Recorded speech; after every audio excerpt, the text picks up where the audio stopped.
Today, we'll walk through how to process a payment using the Clover Sale app. Whether you're entering a quick sale, taking a card payment, or accepting cash, the Sale app makes checkout fast, simple, and secure. To begin, open the Sale app on your Clover home screen.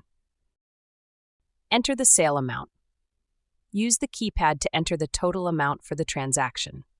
If needed, tap Add Note to include details about the sale. Choose your payment method. In addition to accepting credit and debit cards, other tender types may include cash, gift cards, and more.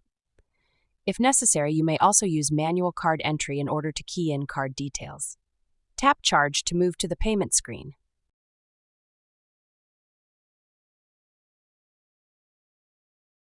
Swipe or tap using contactless payment methods, including Apple Pay, Google Pay, and more. The customer inserts, taps, or swipes their card. If required, they'll enter their PIN or signature. Once approved, Clover will display a confirmation.